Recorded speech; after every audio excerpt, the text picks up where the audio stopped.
नमस्कार, स्वागत है आपका जनगणमन 24/7 पर, जो कि मेरा यूट्यूब चैनल है। आप उसे लाइक करें, सब्सक्राइब करें। और जैसे जैसे दिन पास आता जा रहा है कि मुख्य चुनाव आयुक्त ज्ञानेश कुमार चुनाव की तारीखें घोषित करेंगे, क्योंकि पश्चिम बंगाल, असम, पुदुचेरी, केरला, तमिलनाडु, इन सारे राज्यों में चुनाव की डेट्स घोषित होनी है।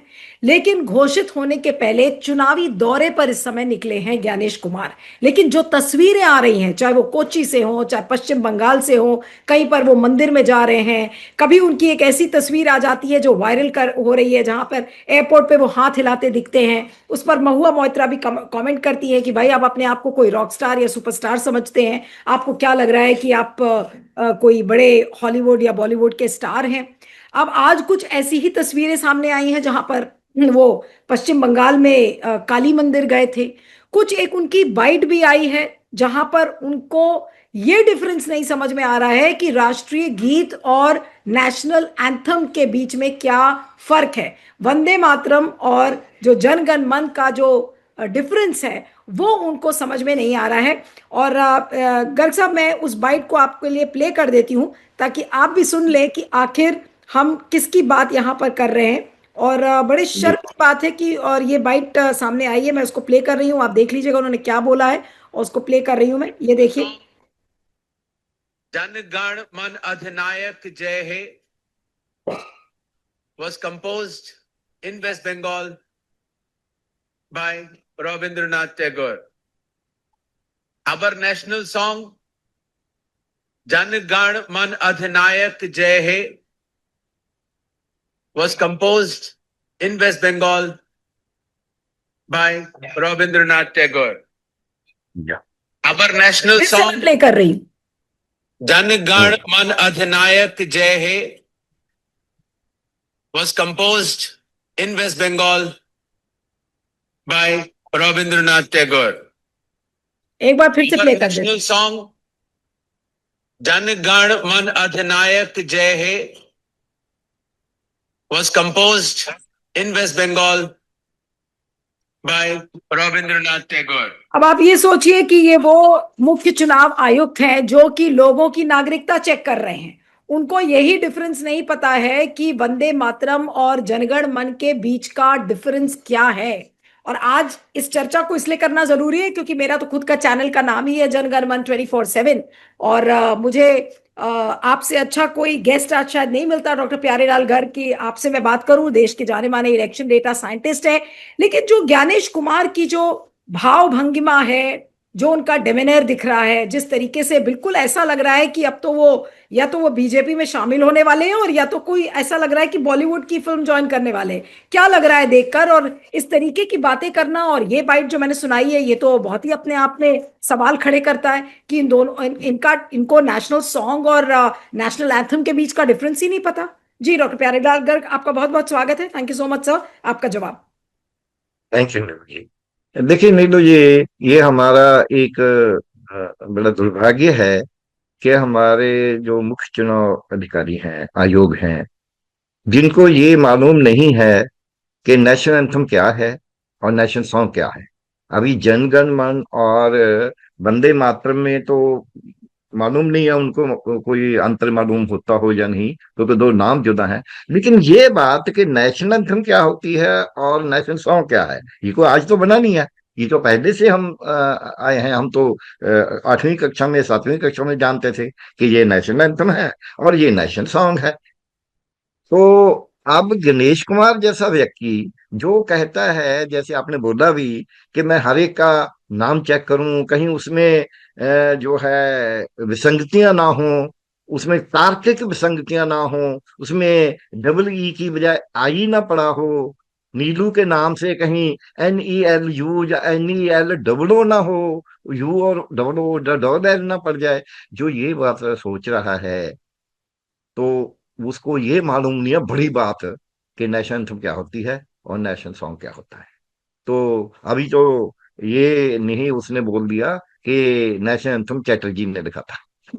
अभी तो नाम ठीक बोला है कि जनगण मन। और उसको जनगण मन पता नहीं उसका शनाइंग कैसा है। उसका शनाइंग भी कोई जनगण मन वाला नहीं है। नेशनल अंतम हम भी तो जन गण मन अधिनायक जय हे, उसका एक ही वो है शबैंग, जो हर भाषा में, चाहे वो बंगला में गाए, चाहे वो मलयालम में हो, चाहे वो तमिल में हो, तेलुगु में हो, उड़िया में हो, असमी में हो, गुजराती में हो, कहीं भी हो, मराठी में हो, पंजाबी में हो, वैसा ही रहता है करीब करीब।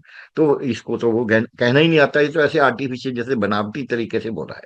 अब जो आपका सवाल है, अब जो मैं देख रहा था इसका, कि ये गया काली देवी के मंदिर, वहाँ काली देवी का मंदिर हम सब जानते हैं, कलकत्ता में बहुत मशहूर नहीं, है, लेकिन सब सर लोग काली जाते हैं मंदिर के वहाँ। पहले आऊं इसके क्योंकि ये बड़ी बात है। अगर मुख्य चुनाव आयुक्त को देश के अगर ये डिफरेंस नहीं पता है हमारे नेशनल एंथम और राष्ट्रीय सॉन्ग के बीच में, उसको लेकर काफी प्रतिक्रियाएं भी आने लगी हैं। सुप्रिया श्रीनेट जो कि कांग्रेस की नेता है, उन्होंने लिखा है कि ज्ञानेश जी, राष्ट्रगान जन गण मन है, राष्ट्रगीत वंदे मातरम है, इतनी हम्म। लफबाजी करते हैं ये तक नहीं पता, लानत है।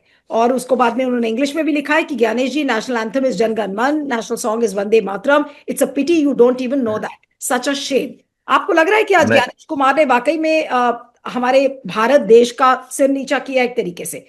कितनी बड़ी बेइज्जती नहीं, की इससे अपने आप। सिर्फ, नहीं नहीं नहीं, सिर्फ तो नीचा किया ही है, पूरी दुनिया में बेइज्जती है, संसार में बेइज्जती है, कि इसको बच्चों में, मैं यही कहने को चाह रहा हूँ, स्कूल के बच्चों में भी इसकी बेइज्जती हो रही है। जा तो बीजेपी के प्रेम में अंधे हुए हैं, वो तो कुछ नहीं सोचते, उसके मामले तो कुछ भी माने तो कुछ भी कह दें।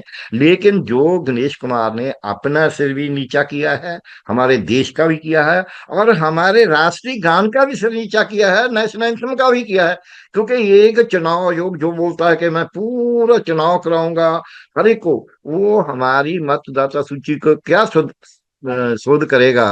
अब मैं तो सवाल गणेश कुमार के पे करने की बजाय, मैं तो हमारे जो मुख्य न्यायाधीश जी हैं उन पे प्रश्न करना चाहता हूं, कि जी आप तो बोलते थे कि एसआईआर तो बहुत जरूरी है, जो एसआईआर कर रहा है उसको तो ये नहीं मालूम कि नेशनल एंथम क्या है और नेशनल सॉन्ग क्या है। अगर उसको ये मालूम नहीं है, वो देश के लिए, देश के भविष्य के लिए, देश के जो हमारे नागरिक हैं उनके लिए, जो हमारे मतदाता हैं उनके लिए क्या संदेश दे रहा है, और आप क्या संदेश दे रहे हैं उसकी बात मान के। वो इतना जो जिसको इतना मालूम नहीं है कि नेशनल एंथम क्या है और नेशनल सॉन्ग क्या है, वो हमारी मतदाता सूची जिसमें 100 करोड़ लोग हैं, मतदाता हैं, उसको कैसे ठीक करेगा। जिस अभी जनगण मन तो हम सब लोग, किसी भी भाषा में हो, किसी भी मदर टंग में हो, लेकिन उसका उच्चारण वैसा ही रहता है। लेकिन ये जो नाम है, वो तो नाम तो तमिल में कुछ और तरीके से बोलते हैं, उसी नाम को बंगला में और में बोलेंगे, असमी में और में, पंजाबी में हम और में बोलते हैं। तो उसमें तो जैसे ये मलयाली कई दफा मेरे को बोलते हैं गार्ग साहब, वो किसी को मालूम नहीं था गर्ग है या गार्ग है। सो ये, लेकिन नेशनल तुमको ऐसे नहीं बोलते हैं, नेशनल को सभी ठीक तरीके से लेकिन उच्चार सर है। ये तो सो एक ऐसा आप गणेश डिफरेंस है कुमार का जो मेरा डॉक्टर। मेरा हाँ जी, नहीं, मैं ये कह रही हूँ, बोलिए। ये तो एक ऐसा डिफरेंस है सर कि स्कूल के बच्चों को बचपन से सिखाया जाता है कि भाई ये आपका हाँ नेशनल सॉन्ग है वंदे मातरम, और ये हाँ। आपका राष्ट्रीय गान है जिसको हम जनगण मन कहते हैं।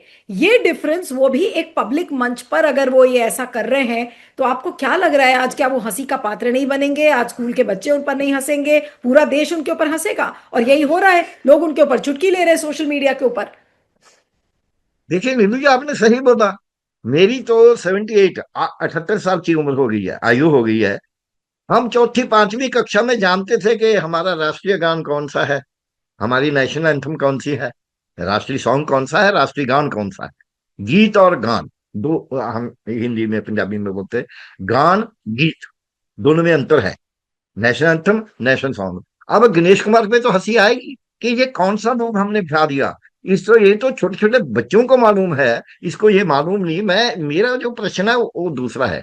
वो ये है कि हमारा सिर तो नीचा किया ही है, ये केवल बच्चों में नहीं किया, ये हमारे बच्चों को ये संदेश दिया, आप कुछ भी गड़बड़ कर दो, आपको कोई नहीं पूछेगा, क्योंकि आप तो, आपको सियाना, आपको प्रबुद्ध होने की जरूरत नहीं है, आपको बातों को सही सही देखने के, सही दिशा में देखने की जरूरत नहीं है, जैसे आप चाहें करते जाओ। ये इससे सर कैजुअल एटीट्यूड जिसको हम स्कूल के बोलते हैं। लेवल पर भी तो बच्चों को पनिशमेंट मिलती है, उनको ये कहा जाता है कि हाँ, अरे आपने इतनी तो बड़ी इसीलिए गलती मैं की। आ रहा हूं इस पे। अभी गणेश कुमार को इसी बात पे, अगर कोई देश में किसी में अनख हो, इसी देश पे, या तो गणेश कुमार को खुद ही इस्तीफा दे देना चाहिए कि जी मेरे से इतनी बड़ी गलती, कोई गलती कर ले तो वो छोड़ देता पद कि जी मेरे से गलती होगी। रेलवे का एक्सीडेंट हुआ था। हालांकि लाल बहादुर शास्त्री तो मंत्री से, उन्होंने तो एक्सीडेंट नहीं किया था, लेकिन उन्होंने रिजाइन कर दिया था, पद छोड़ दिया था। और गणेश कुमार ने तो खुद ही गलती किया, और जो जो बेसिक गलती है, जो हमारे राष्ट्रीय गान और नेशनल एंथम और नेशनल सॉन्ग में अंतर नहीं जानता, वो हमारी मातृदाता, वो ये संविधान के पद पे रहने के योग्य नहीं है। क्योंकि दोनों संवैधानिक जो है हमारे, बिल्कुल। National anthem and national song, वो भी संवैधानिक हैं, दोनों संविधान का है, संविधान में ही है उनका दर्जा। तो दोनों को अगर उसका अंतर नहीं जानता, वो संवैधानिक पद पे जो हमारा है, उस पे कॉन्स्टिट्यूशनल पोस्ट पे उसको रहने का अधिकार ही नहीं है। एक बात तरीका है कि वो खुद ही छोड़ दे। दूसरा तरीका, उसके इम्पीचमेंट मोशन आ रहा है, उस मोशन में जो बीजेपी वाले हैं वो भी उस मोशन में मिल जाए कि ठीक है जी, इसको तो निकालो, इसको तो कुछ नहीं आता, ये तो देश के भविष्य को खराब कर रहा है। लेकिन सर एक और दूसरा तीसरा ये तरीका है भी है। कि कुछ भी करें, कुछ भी नहीं, करें, ना तो इनको एक होता है कि जो पत्थर होता है ना, पत्थर पे कितना भी पानी डालो तो उसके अंदर पानी नहीं जाता। मेरे नहीं को सर, मैं लगता है वही गणेश उसी कुमार भी सवाल पे आ रही थी कि ये जो जिस तरीके की गलती कर रहे हैं, इस तरीके की लफबाजी तो बीजेपी के बहुत सारे नेता करते हैं। वो कुछ भी बोल के और निकल जाते हैं, और उन कोई अकाउंटेबिलिटी तो होती ही नहीं ना, उनसे पूछा जाता है कि भाई आपने कितनी बड़ी गलती कर दी। जब खुद प्रधानमंत्री भी ऐसी, कभी कभी उनके मुंह से भी ऐसे शब्द कुछ निकल जाते हैं। हालांकि ये गलती उन्होंने नहीं की, लेकिन कई मायने में इस तरीके का स्लिप ऑफ टंग कभी हो जाता है बीजेपी के नेताओं से। कभी कुछ हो जाता है, कभी कुछ हो जाता है। तो आज क्या ज्ञानेश कुमार बीजेपी की ही स्क्रिप्ट पर चल रहे हैं? जो बीजेपी करती है उसी को वो कर रहे हैं। और मैं इसलिए संदर्भ में कह रही हूं कि देखिए, जैसे मिसाल के तौर पर एक तस्वीर आई है जहां पर वो काली मंदिर में गए हैं। अब काली मंदिर में, ये काली मंदिर की तस्वीरें हैं जहां पे वो काली मंदिर गए हैं बकायदा, चुन्नी वगैरह ओढ़कर। और ठीक है, इसमें अच्छी बात है, लेकिन इसको चुनाव आयोग इसको क्यों ट्वीट कर रहा है? चुनाव आयोग ये लिखता है, इसको ट्वीट किया है उन्होंने बकायदा। CEC Shri Gyanesh Kumar paid obeisance at Dakshineswar Kali temple Kolkata today and seeks the blessings of Maa Kali. अब ये ब्लेसिंग्स किस लिए? ब्लेसिंग्स चुनाव आयोग, चुनाव कराने के लिए ब्लेसिंग्स ले रहे हैं, या फिर खुद चुनाव लड़ने के लिए कर रहे हैं? क्योंकि जिस तरीके की उनकी तस्वीरें आ रही हैं, और उसको तो देख के बिल्कुल ऐसे ही लग रहा है कि बिल्कुल वो चुनावी मोड में आ गए हैं, या फिर ये कहा जाए कि वो बीजेपी में शामिल होना चाह रहे हैं और उसकी मंशा वो बीजेपी को एकदम क्लियर करते जा रहे हैं। मेरे लिए, मैं इसको दूसरे रूप से देखता हूँ। आपने सही बोला जो बात भी आपने कही, लेकिन इसको दूसरे संदर्भ में देखी। जो पॉलिटिशियन, जैसे हमारे प्रधानमंत्री बोलते हैं, क्या नेहरू जी भगत सिंह को मिलने गए? वो ऐसी बातें लोगों से पूछते हैं। चलो, लोग तो बेचारे निरक्षर हैं, उनको नहीं मालूम होता। और मोदी मोदी जी के भी डिग्री के बारे में हम सब जानते हैं, वो पूछते हैं। जो हमारा राजनीतिक नेता है वो ऐसी बातें बोल जाते हैं। लेकिन जो एक संविधान के पद पे पढ़े लिखे लोग जो हैं, जैसे ब्यूरोक्रेसी, ये ब्यूरोक्रेट है। जो ब्यूरोक्रेट है, जो कार्यकारिणी, जिसको हम कार्यकारिणी बोलते हैं, एग्जीक्यूटिव बोलते हैं, वो जो संविधान के पद पे है, उस पे ऐसी गलती नहीं माननीय है कि वो बोले। इसकी गलती के कारण इसको रिजाइन, वैसे ही इसको रिजाइन करनी चाहिए। अनबिकमिंग हम बोलते हैं, unbecoming of an officer holding a constitutional office. इसको, ये अपने पद की गरिमा की बात नहीं है, ये पद के योग नहीं रहा ये बात कहने से। ये, इसको अगर आप टेक्निकली देखेंगे, और मैं इसीलिए ये जो हमारे माननीय सूर्यकांत जी हैं, उनके लिए भी इसीलिए बोला है कि अब सोचे ना, जिसको बोलते थे कि एसआईआर कराएगा, हम वो प्रवेशिकर लगाएंगे, हम जुडिशियल प्रवेशिकर लगाएंगे बंगाल में। तो आप देख लेना, जो उनका जो मोहरा है, मैं तो इसको मोहरा ही बोलूंगा, जो कर रहा है। तो या तो सूर्यकांत भी वही कुछ कर रहे हैं। इसके बाद में तो इनके संज्ञान लेना जरूरी है। दूसरी बात, अब जो गणेश कुमार है, पहले मैं तो इसको ऐसे भी देखता हूं कि गणेश कुमार ने राजीव कुमार को पीछे छोड़ दिया। राजीव कुमार तो फिर भी थोड़ा बहुत पर्दा रखता था, लेकिन गणेश कुमार ने अब बता दिया कि देखे भाई, आप तो कुछ नहीं उतना बड़ा कर पाए जो मैं करता हूँ। एक तो मैं एसआईआर से लोगों का मत छीन रहा हूँ, एक मैं झूठे मत इंजेक्ट कर रहा हूँ, अभी जगह बनाता हूँ, पहले लोगों का जो विपक्षी दल है उनका मत निकाल देता हूँ, तो जगह बना लेता हूँ। उस जगह में झूठे मत जो बीजेपी के पक्ष के हैं वो उसमें डाल देता हूँ। इसलिए अभी जो बंगाल में हो रहा है, सबसे पहले ये बंगाल में लेकिन नीलू आपको जी। लगता है कि ये इनकी इतनी बड़ी गलती है ज्ञानेश कुमार की, कि इस पर जस्टिस सूर्यकांत को भी संज्ञान लेना चाहिए, जहां पर वो जनगण मन और वंदे मातरम के बीच का डिफरेंस नहीं समझ पा रहे हैं, और सिटीजनशिप चेक करने के लिए वो बैठे हुए हैं अभी सभी राज्यों की, चुनावी राज्यों में। नहीं, ये तो उसको निकाल ही देना चाहिए। सुप्रीम कोर्ट के पास कुछ पावरें रहती हैं। उसको 142 में अगर एक्शन लेता है, इसमें भी 142 में एक्शन ले लेना। सूर्यकांत को चाहिए कि जी, जिसको ये इतना मालूम नहीं है वो तो एसआईआर में गड़बड़ कर देगा। जिस डॉक्टर को किसी का जो नहीं देखना आता, वो हार्ट को लिवर बोल रहा है, तो उसको डॉक्टर को सर्जरी करने का कहाँ का अधिकार मिल गया? इसलिए ये ऐसी बात ही है, ये प्रशासन में कोई छोटी बड़ी बात नहीं। ये केवल नेशनल सॉन्ग और नेशनल एंथम में अंतर करने की केवल बात नहीं है। नहीं, ये लेकिन आपको, एक डॉक्टर गर्ग, आपका कहना बिल्कुल सही है कि भाई अगर जिस डॉक्टर को लिवर और किडनी के बीच का डिफरेंस नहीं पता है वो ऑपरेशन क्या करेगा। वही चीज है जैसे सूर्यकांत के हाँ, सामने भी, कि उनको साफ दिख हाँ, रहा है कि भाई जनगण मन और नेशनल एंथम के बीच का, सॉरी, वंदे मातरम के बीच का उनको डिफरेंस नहीं पता, तो कम से कम वो कोर्ट हाँ, तो संज्ञान लें। लेकिन जो एक दूसरा हाँ सवाल सर आ रहा है कि जब वो जी। काली मंदिर जाते हैं, वो उनकी प्राइवेट विजिट है, या वो मुख्य चुनाव आयुक्त के भूमिका में वो वहां मंदिर नहीं जाते, लेकिन उन तस्वीरों को चुनाव आयोग की हैंडल से क्यों पोस्ट किया जा रहा है? भाई कोई पब्लिक ये तो ब्रॉडकास्टर कर दे या फिर कोई न्यूज एजेंसी कर दे तो ठीक है, लेकिन चुनाव आयोग अपने हैंडल से, अपने ऑफिशियल हैंडल से इसको ट्वीट करता है। वैसे नीलू जी, मैं एक बात कहने को तैयार हूँ। आप जैसे भी उसको माफ कर दें, मैं ये माफी देने को तैयार नहीं हूँ। वो एक ऑफिशियल बिल पे गया हुआ है। वो चुनाव आयुक्त है, वो साधारण व्यक्ति नहीं है। वो किसी राज्य का चीफ सेक्रेटरी या सेक्रेटरी या किसी विभाग का सेक्रेटरी है। वो चुनाव आयुक्त है। चुनाव आयुक्त के रूप में जब वो वहां गया है, तो उसको ऐसे रूप में मंदिर में वैसे ही नहीं जाना चाहिए। पहली बात तो उसमें शंका पैदा होती है। वो अपने घर में करे। अगर वहां जाना, अपनी प्राइवेट विजिट पे जाए। जब वो चुनाव आयुक्त के विजिट की में जाता है तो वहां नहीं जाना चाहिए। मैं आपको एक उदाहरण देता हूँ, क्या जरूरत होती है। हमारे माननीय डॉक्टर राजेंद्र प्रसाद जी, जो पहले हमारे राष्ट्रपति से सबसे पहले राष्ट्रपति, तो उन्होंने बोला कि मैंने सोमनाथ टेम्पल में जाना है। प्राइम मिनिस्टर को बताना होता है राष्ट्रपति जी ने।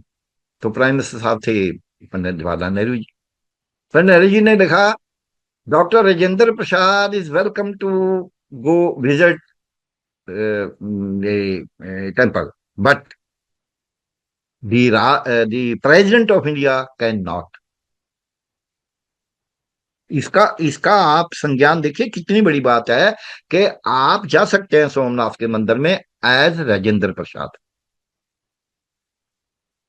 राष्ट्रपति के रूप में नहीं जा सकते, क्योंकि आप राष्ट्र के हैं। आप एक मंदिर के, एक कम्युनिटी के नहीं है। इसी तरह गणेश कुमार क्या कर रहा है? गणेश कुमार चुनाव युक्त है। चुनाव युक्त सबसे बड़ी वो है अपने हमारे गणतंत्र की, हमारे लोकतंत्र की, कि वो एक सरकार बननी है। हर धर्म, हर जाति, हर क्षेत्र, हर भाषा, हर संस्कृति के लोग उसमें मतदाता हैं। सबके साथ एक सा व्यवहार होना है। जब वो चुनाव आयुक्त के रूप में किसी मंदिर में जाता है, पहली बात तो यही अच्छी नहीं है। उसने अकेले जाना है, अपने पर्सनल विजिट पे जाए। उसके पास बहुत सा पैसा है, जा सकता है। उसके तो केरला का उस पे चार्ज भी लगा हुआ है पैसे का, तो इतना पैसा इकट्ठा किया हुआ है, वो जा सकता है। लेकिन निजी विजिट पे जब जाए, प्राइवेट विजिट जिसको हम बोलते हैं, ये प्राइवेट विजिट नहीं है, ये सरकारी विजिट है उसका। जो सरकारी उसका यातायात है, वहां सरकार उसका पूरा वो ले रही है। तो उसको ऐसे पर्टिकुलर वहां जब चुनाव चुनाव हो रहा है, चुनाव ना हो रहा हो, तो एक थोड़ा उसकी गंभीरता कम हो जाती है। अब तो चुनाव हो रहा है, चुनाव तो होना है अभी। सो इसलिए दूसरी बात, तीसरी बात तो वो ये भी बोल रहा है कि हमने वहां प्रवेशक इसलिए लगाए हैं कि अंतर बहुत कम है बीजेपी और इसका, जो है एनडीए, और जो तृणमूल कांग्रेस है, ताकि कोई गड़बड़ ना हो। बाकियों में कोई अंतर काम है, वहां क्यों नहीं लगाया? तो इसलिए उस पे प्रश्न तो है, लेकिन ऐसे जाना गलत है पहले तो। जाके बाद में जो दूसरा आपका प्रश्न है, बहुत ही गंभीर प्रश्न है आपने उठाया है, वो है कि ऐसे इसको ट्वीट करना। देखिए आप, अभी रिसेंट जो हमारे अभी थोड़ी देर पहले की बात है, अल्पकालीन पहले, वो क्या था, हमारे जो मुख्य न्यायाधीश थे चंद्रचूड़ जी, तो हमारे माननीय प्रधानमंत्री जी वहां गए, उनके उनके गृह भी में गए। उसको लोगों ने इतना निंदनीय माना था कि एक चीफ जस्टिस के पास क्या, भले ही उनका अपना राष्ट्र, वो तो उनका अपना कार्यक्रम था, बिल्कुल। उनका प्राइवेट कार्यक्रम था, उसमें प्रधानमंत्री जाते हैं, उसकी फोटो पे भी बहुत सी आपत्ति हुई थी। लेकिन ये तो एक सरकारी कार्यक्रम में जाके कर रहे हैं। बिल्कुल और दूसरा, उनकी फोटो जो थी वो बीजेपी वालों ने डाली थी, वो चंद्रचूड़ जी ने खुद नहीं डाली थी, बिल्कुल बिल्कुल। प्राइवेट होने के बावजूद। ये तो चुनाव आयोग डाल रहा है। चुनाव आयोग क्या, चुनाव आयोग ये बातें बताना चाहता है कि हम एक के साथ हैं। ये बात एक तो चुनाव आयोग को, ये पूरे का पूरे चुनाव आयोग के प्रश्न खड़ा होता है। ये एक केवल गणेश कुमार पे, बिल्कुल। जो गणेश कुमार की बात आपने सही लेकिन बोला, सर मुझे एक ही चीज इज और भी बिहेविंग लग रही लाइक है। ए। सर मुझे एक हाँ। चीज और भी लग रही है कि देखिए ज्ञानेश कुमार के ऊपर ऑलरेडी बहुत सारे सवाल खड़े हो रहे हैं। आप खुद कह रहे हैं कि अरे राजीव कुमार तो बहुत पीछे रह गए और शातिर पने में तो ज्ञानेश कुमार बहुत आगे निकल गए। कहीं ऐसा तो नहीं कि ये गलती उन्होंने जानबूझ के की हो? जनगण मन और वंदे मातरम के बीच में ये स्लिप ऑफ द टंग तो नहीं हो सकता? पब्लिक फोरम पर बैठकर इतनी बड़ी गलती करना, क्या जानबूझकर इन्होंने गलती किया कि इनको उस पद से हटा दिया जाए, सीईसी के पद से, और फिर अपना वो बीजेपी के शरण में चले जाए? बीजेपी उनको इतनी जगह तो दे देगी, चुनाव लड़ने की हो सकता है मंशा हो, तो वो चुनाव की मंशा वो जाहिर कर रहे हैं। ये मतलब इट्स अ वाइड। नहीं, आपका आपकी बात तो ये हो सकती है, लेकिन मेरे को ऐसे नहीं लगता, क्योंकि बीजेपी इनको घास नहीं डालेगी। बीजेपी जानती है कब तक उससे फायदा लेना है। जब वो काम का नहीं रहता उसको फेंक देती है। बीजेपी बनों बनों को फेंक देती है। आप तो बोलिए, रथ यात्रा किसने की? उनका कहीं नाम आता है? नहीं, लेकिन आपको लगता है कि बीजेपी बीजेपी दो उनको सीटों निकाल में। के फेंक नहीं नहीं देगी? नहीं, डॉक्टर गर्ग, ये नीलू आपने जी, इंपॉर्टेंट मैं बात कही आपको डॉक्टर इसलिए गर्ग। बोल रहा हूँ, जी। इसलिए बोल रहा हूँ कि दो सीटों से राज्य करने वाली पार्टी बनाया, जिसमें वो बना जीवित है। उनका नाम आता है कहीं? उनको पूछता है कोई? अगर वो अपने इतने बड़े बड़े नेताओं को फेंक सकती है, नेताओं को फेंक सकती है, तो ये गणेश कुमार क्या है? गणेश कुमार लालच तो कर रहा है कि नहीं, कहीं ना लेकिन कहीं। आज ये बताइए कि हम्म, ये जो गलती उन्होंने की है वंदे मातरम और जनगण मन के बीच की, क्या इस गलती के बाद मोदी जी उनको हम्म, निष्कासित नहीं करेंगे? ज्ञानेश कुमार को उनको कर नहीं देना हाँ। चाहिए? कौन करेगा उनको निकाल कर, के बाहर, कौन नहीं करेगा? नहीं, मोदी जी को तो मैं पहले भी बोल चुका हूं कि मोदी जी को अपनी पार्टी को व्हिप जारी कर देना चाहिए, क्योंकि वो तो आ ही रहा है, महाभियोग तो इसके खिलाफ आ ही रहा है। हम्म। तो महाभियोग में व्हिप जारी कर दें कि भाई हमारे बीजेपी भी इसके खिलाफ वोट डालेंगे, तो ये तो होगा, एक राष्ट्रहित में कार्य होगा। लेकिन वो करेंगे नहीं। मैं आपको एक छोटी सी नहीं, इसकी लेकिन आपको बहुत लगता ही है कि अब संक्षिप्त। देर आर रीजंस इनफ कि अब बीजेपी को या मोदी जी को अपना ज्ञानेश कुमार से किनारा कर लेना चाहिए कि भाई अब हम दूर हो नो जाएंगे? नो आपको तो नो हमारा जो राष्ट्रवाद का जो एजेंडा है आप उसी में छेद करने में लगे हुए हैं। आपको डिफरेंस ही नहीं पता वंदे मातरम और जनगण मन के बीच का? नो नो, नहीं नहीं नहीं, उनको कोई अंतर नहीं पड़ता। देखिए नीलू जी, अब जब होता है ना, एक पर्दा होता है, जब वो पर्दा फट जाता है, छिन जाता है, तो फिर कोई रहता नहीं है। घूंघट उठा दिया। अब मोदी जी ने ही घूंघट उठा दिया। अभी जो ईरान पे हुआ है, सब वो घूंघट देश का उठा दिया उन्होंने, कि हम तो इजराइल के साथ खड़े हैं। जो भी होता है, और देश का जितना, देश की इसमें बदनामी हुई है, हमारी पूरी हमारे देश का जो भंडी प्रचार हुआ है पूरी दुनिया में, तीसरी दुनिया का देश विशेष रूप में, और हमारे राष्ट्र के, उसकी कोई बात नहीं है, उसका ये नहीं करेंगे। और गणेश कुमार को अभी उनको हटाने का कोई उनका औचित्य नहीं बन रहा, क्योंकि उन्होंने तो चुनाव जीतना है सभी उसमें राज्यों में। कहीं दूसरे भले ही इससे अच्छा कर जाएं, लेकिन अभी तक उनको लगता है कि यही अच्छा कर रहा है, क्योंकि तो वोट वोट काट रहा है सीधे। दूसरे उस पर दूसरा गेम चला रहा है। अभी बिहार में हमने एक रिपोर्ट बीएफडी ने छापी है, शायद आपने देखी हो, आपके ध्यान में आई हो या ना आई हो। उसका हमने एनालिसिस किया था। तो उसमें तो 103 सीटें तो इन्होंने ऐसे ही 2 नंबर में ही जीती है। हरियाणा का आपने देख ही लिया। सो आपको दिल्ली में जो धांधली हुई थी, तब चाहे गणेश कुमार भी तो, इलेक्शन कमीशन तो था ही। तो उस रूप में जो गणेश कुमार लगा हुआ है, वो तमिलनाडु में, केरला में, इनमें पूरे का पूरा, अभी असम में भी इनकी चिंता बनी हुई है कि कहीं तो अभी हो रहा था कि जो है आंध्र प्रदेश, उसमें भी एक गिनती मिनती चल रही है कि कैसे गड़बड़ हो रही है। सो अभी बीजेपी को ऐसे लग रहा है, मोदी जी को ऐसे लग रहा है कि ये ही हमारे तारनहार हैं, ये ही हमारे केवट हैं, जो हमारी बेड़ी को हमारी नैया को पार लगाएंगे। इसलिए उनको वो नहीं हटाएंगे। ये तो हम मांग कर रहे हैं, और मांग करना भी चाहिए। जैसे हमने कई दफा आपके चैनल पे आपने कहा था कि इसके खिलाफ महाभियोग लाना चाहिए। तब ये प्रश्न आपने भी किया था कि महाभियोग से क्या, वो मैंने बोला कोई बात नहीं, हमें मालूम है कि गिनती कम है, लेकिन इसका ये तो पता चलेगा कि ये क्या है। हम्म। तो ये जरूरी नहीं होता कि हम जीतें। जरूरी ये होता है कि हम कैसे खेलते हैं। बिल्कुल। नहीं, तो लेकिन अब ये अगर आज। अगर ये इस हाँ गलती जी, के लिए, अगर ये मेरा आखिरी सवाल है हाँ कि जी, ये जो गलती की है उन्होंने, राष्ट्रीय गीत और राष्ट्रीय गान के बीच का जो डिफरेंस उनको नहीं पता, नेशनल सॉन्ग और नेशनल एंथम के बीच का, इस गलती के लिए उनका हिसाब किताब कौन करेगा? जस्टिस सूर्यकांत करेंगे, या राष्ट्रपति करेंगी, या प्रधानमंत्री करेंगे? और होगा कैसे उनको इनका हिसाब? इन तीनों ने नहीं करना, ये तीनों ही पार्टीजन रोल प्ले कर रहे हैं। जब सूर्यकांत जी ये बोलते हैं न्यायालय में, उच्चतम न्यायालय में, कि क्या हम रोहिंग्यो को वोट का अधिकार दे दें, Suryakant ji is nobody to give right to vote to anybody और to snatch the right to decide as per law. So इसलिए ये तो उनका तो हो गया। अब गणेश कुमार चद्दर पहनते हैं, जाते हैं, फुटकारी पहनते हैं और हाथ हिलाते हैं लोगों को जैसे पॉलिटिशियन हिलाते हैं टाटा बाई बाई करते हैं। और फिर वो वहां मंदिर में जाके उनका जो इलेक्शन कमिश्नर, देखिए ये जो हमारी आचार संहिता है नीलू जी, ये बड़ी चिंता मेरे लिए इसलिए है, लिए है कि हमारा चुनाव आयुक्त के लिए आचार संहिता का इसने गड़बड़ किया है। ये आचार संहिता तोड़ी है, मतलब आचार संहिता का इतना बड़ा गड़बड़ कर दिया। जो एसआईआर में कर रहा है वो एक टेक्निकल मामला है, जो वोट काट रहा है वो टेक्निकल मामला है, जो विसंगतियों की बात कर रहा है वो एक तकनीकी मामला है, प्रशासकीय मामला है। लेकिन ये आचार संहिता का मामला है, जो ये अब किया है ये आचार संहिता का मामला है कि हमारा चुनाव आयोग एक धर्म को ऊपर लेके जा रहा है, जबकि हमारा देश तो सेकुलर है। और ये चुनाव आयोग की तो ड्यूटी है क्योंकि सभी वोटर हैं उसके लिए, तो इसलिए आचार संहिता का उल्लंघन किया है।